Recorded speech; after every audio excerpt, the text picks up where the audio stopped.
Hi there, and welcome to the UK House Price Index for Scotland March 2025 update. So this is information that's released by the Land Registry. It gives us really good insight into what has been happening over the last 12 months in regards to the property market and how that might be impacting you. So really great information in regards to you understanding what your journey might be. Let's take it from there. So we've got the economic statement that comes out. So basically what they are telling us is that the average house price in Scotland increased by 4.6% in the 12 months up to March of 2025. The average property in Scotland is selling at £186,000. This was down slightly from 5.3%, which was the revised estimate, but actually the factual figures are 186,000. So that gives us real good indicators as to what is happening in regards to values across Scotland. And as we go through the show, I'm going to be giving you some really good insights in regards to what will happen with property, in particular your area, and how that may impact you going forward. So average house price is 186,000. As I say, that's compared to February of last year. And then they've got the confirmed numbers at March of 2025. So the house price annual inflation of 6.4%, which was what was estimated, sitting at 5.3 instead of 6.4, but still a really strong market when you think of all the economic things that have been happening as well. So on a non-seasonally adjusted basis, average house prices increased by 0.4% to the end of February and March of 25, compared with an increase of 1.1% in the previous 12 months. Non-seasonally adjusted, basically all that means is that the Land Registry hasn't caught up with it, and it takes into account seasonality. So it will take in holiday periods, etc., and then it will give a true reflection of the true number once they've revised it, which is why they call it non-seasonally adjusted. On a seasonally adjusted basis, so this is when they've done that, the average house price in Scotland decreased by 0.1% between February 25 and March of 25. That, to be honest, is a minimal amount. And when we actually see the true numbers come through into the end of April, then you'll probably see that that is going to be levelling itself out. What they are looking at, though, and it's really important for us to look at this, is the actual transactional volumes and how that is operated, because actually the health of the property market is not defined in what you sell a price of a house for. It's actually how many houses are completing sales, keys handed over, money in the bank. And that's a really important way to see it. And when we look at the volume of transactions, that actually increased in Scotland by 12.7% and increased by 67.3% in the whole of the UK. So in Scotland, what does that mean to us, and what types of property is it really that has been impacted by this? So semi-detached houses had the highest annual percentage change in all of the types of property that are out there. They had an increase of 6.8% in the 12 months to the end of March. So over that 12-month period from 24 to 25, 6.8% increase. So that's a really positive future for your type of property if that's what you have.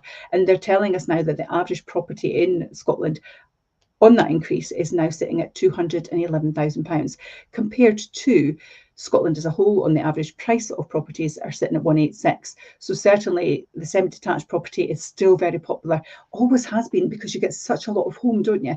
And you generally get a lot of outside space as well. So definitely worth looking into that. If that's your type of property, maybe we can help you with that. So keep that focus. If that's you, then that's great for you if you've got a semi-detached property. Flats and masonettes had the lowest annual percentage change. They increased still, though, by 1.6% in the 12 months to March. So again, still a positive increase.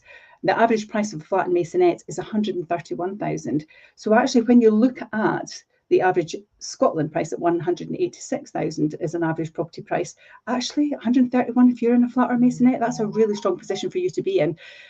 And again, if that's something that you're looking to do, perhaps move, it's giving you a new insight to it, then by all means, certainly feel free to reach out. We're happy to help with you. All of the details, by the way, of this article are actually in this post as well. So if you want to kind of reread it afterwards, or if you want to maybe share some of your insights, then certainly feel free to do that. It's always good for us to share. The more knowledge we have, the better, isn't it? So in regards to flats and masonettes, that's a strong position. You have some little anomalies, obviously you'll have that throughout the whole of the UK.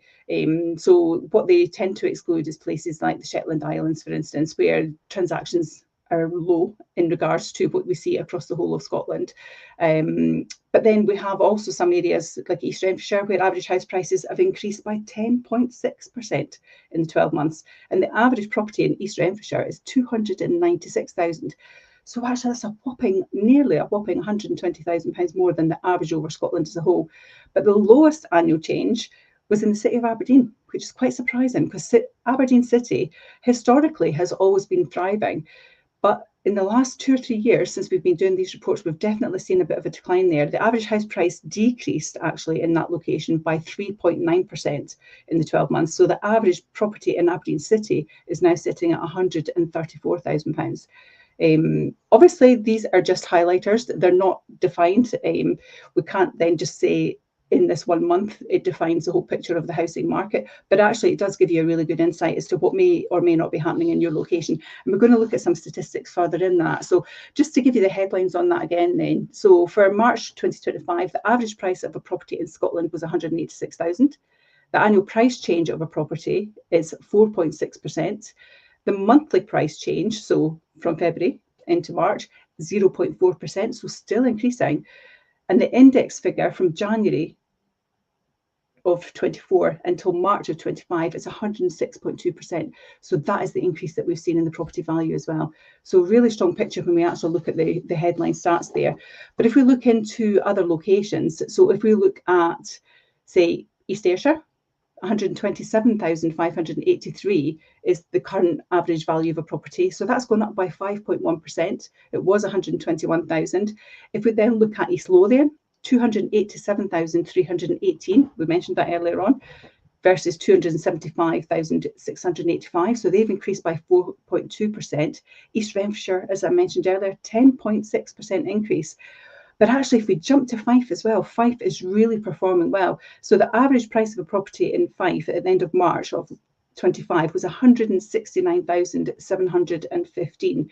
So it's about 20,000 short of the average over Scotland. But actually, that's a whopping increase on the previous year of 9.3%. So a year ago, the average property was 155,295, and it's now sitting at 169,715. So that's a big jump, 10%. You know, I've seen the naysayers, I'm sure you have as well, the headliners who say, oh gosh, property's not shifting, what's happening? The market's not what it used to be. But that evidence is there, 9.3% increase over a 12-month period in Fife on property values. Fantastic, isn't it? And again, that just shows the strength of the market. And we're going to talk about the transactions later on as well as we go through it. But if we look at, say, Midlothian, for instance, 286,000 is the average property versus 269. So that's still an increase of 6.2%. But the highest performing, although again, when we talk about it, and I mentioned it earlier, there's not the multiples of transactions, but actually Orkney jumped by 11.8%. But that could be 1 or 2 houses, couldn't it? So you can't really look at that. I think for us in this location, if you're watching in Fife in particular, then that gives you the good indicator of that 9.3% increase. So some changes there over the 12 months, isn't it? Positive ones too, which is great because, as we say, normally we're seeing negative headlines. So great to see positive headlines. If we look at the property types then, and, you know, yes, it's great to know the average price point, but actually, what does that mean for you? What does that mean for your property? We're going to look at the differences between March 24 and March 25 in the types of property and also what those values are. So if we look at the average prices across Scotland for a detached property, say, that has gone up by 6.4% over that 12-month window. So for March 25, it was 345,000 versus March of 24 at 324,000. So big jumps there. If we look at the semi-detached, as I mentioned earlier on, 6.8% increase. That's gone up to 210,000 as an average versus 197. We go to your terraced as well, which are really popular. We've got lots of terrace properties in all of the locations that I've spoken about. They have improved by 6.4% as an average. So you're sitting now with property averaging at 170,000 versus 159, just short of 160. So again, a good improvement. And as we talked about flat and maisonettes, they've improved by 1.6%. So 131,000 versus 129. But all in all, we're sitting at just shy of 186,000 as an average property versus 177 a year ago, which is an increase across the board of 4.6. But you can see certain areas of where certain locations and certain property types definitely impact that percentage is, and may actually be influencing you and what decisions you take. If we look at the transactions, which is the really positive thing to look at, as I say, so it's great to know what your house is worth, but actually, are they selling? And that's the key indicator of whether a market is really healthy or not. So if we look at, say, for instance, East Lothian, the property transactions compared to last year versus now, 179 transactions in the March of 25 versus 137 transactions in the March of 24. So a really strong improvement there. If we look at Fife, 470 transactions versus 438. So again, a really good improvement there. If we look at Midlothian, 134 versus 110. If we look at, say, Perth and Carnos, 189 versus 143. So certainly the surrounding areas here, that's in our locations for sure, definitely seeing some positives. They're seeing growth in the property values. They're seeing a mix of the property types as well, and all of them growing, as well as actually really improved transactions. So all in all, painting a very positive picture, considering where we are in regards to the economic statements that are coming out from our governments. UK inflation sitting at 3.6%. So that's a big jump, and actually may influence the Bank of England in regards to interest rates. Will that impact us in regards to whether or not people will start moving? Let's wait and see what happens with that. So the 19th of June, I believe, is the next update. So it'll be interesting to see what they do there. But if we look at sales volumes across Scotland, we've got a picture really over a 5-year window, but I'm really just going to focus on this year. So if we look at January of 25, the reason that we go back so far is that land registry is basically 3 months that operates in arrears in regards to data processing.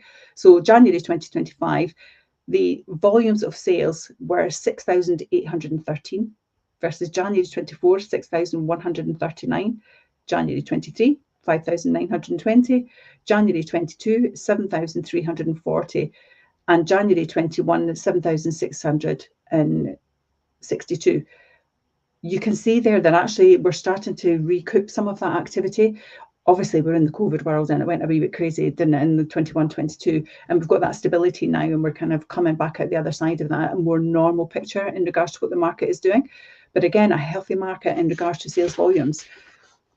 If we look at the property status then, so when we're looking at transactions, we look at new build properties and we also look at existing resold. So basically properties someone else has owned before, and what does that look like?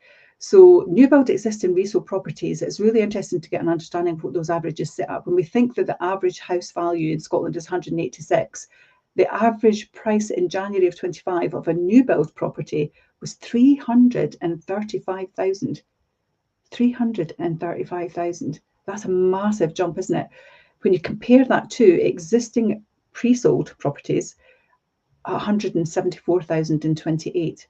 It's a massive differentiator between a new build property and a resold property.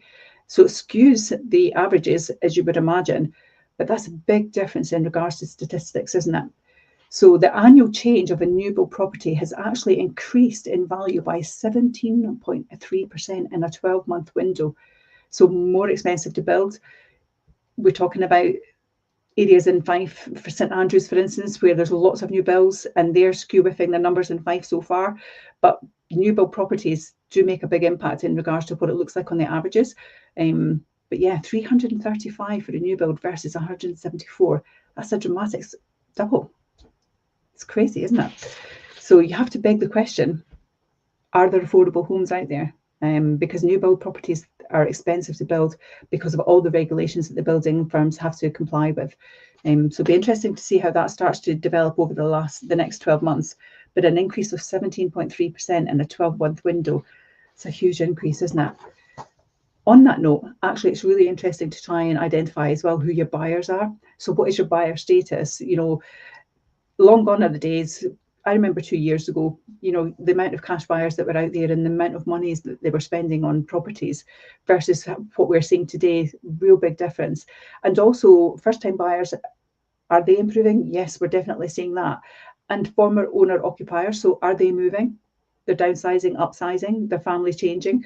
So if we look at the buyer status for first-time buyers, for instance, so the average price in March of 25 for a first-time buyer was 152,000. So that was an annual increase of 4.1%. So your first-time buyers are in a strong position when you think that your average property in Scotland is 186. to then be your first time buyer at 152 is a strong position to be in. And it shows actually the health of the market, that the first time buyer percentages are increasing as well. So absolutely, interest rates have started coming down. We're seeing more first time buyers coming to the table, which is fantastic, because they're the start of that ladder, and it gets that economy moving as far as property is concerned. Because it's not just the property transactions, it's also looking at everything, the supply chain effectively that supports that. So it's your painters, your decorators, it's your gas firms, it's your kitchen, it's your bathrooms, it's everything you need, your gardens, your landscapers. All of those people rely on the property market continuing to grow. So it's great to be able to see that we have identified that the transactions are going up, because that keeps all of those other businesses in business as well, and makes our economy grow and be stronger. If we look at former owner occupiers, their average price that they're paying for a new home when they move is 232,000, and that's an increase of 5.1%. So again, interesting to see that both sides of it, first time buyers and owner occupiers, are increasing in value in regards to what they're buying. And that's where we're seeing that increase in regards to the total averages of all the properties going up, property types. But as I mentioned as well earlier, the first time buyers versus your cash buyers, what does that look like? Where's the money coming from? So when we look at cash buyers, your average cash buyer at the end of March was spending 170,748 on a property. So again, if your strategy is that you're perhaps on the market at the moment, you're potentially looking to move, maybe you've got a second home, you've already secured your next home, and you don't want to chain, you want a cash buyer because you want to get that move that's quick for you. Just keep in mind that you might need to revisit that strategy, because a cash buyer is on average spending less than £171,000 in cash. So you may need to consider someone with a mortgage, because your mortgage buyer is spending 193,985. So big differences there. So you may want to have a discussion with your agent. You could reach out to us as well, just to say, you know, is the strategy that I had initially in my thoughts the right one for me? And if not, what do we need to do? Because actually the annual change on cash buyers is increased by 3%, but on mortgage buyers it's increased by 5.4%. So there's definitely a shift with what people are wanting to do with their cash. So definitely something for you to think about. Lots of information in that information share there. As I say, all of the details for the article are in the post. If you want to just take some time, have a wee reflective moment, read through it. But again, if you've got any questions, if there's something that might be of interest to you that you think would be great to share, we're absolutely open to hearing from you. Certainly feel free to reach out. And until next month, let's see what happens then. Take care. It's Perrie. Bye-bye.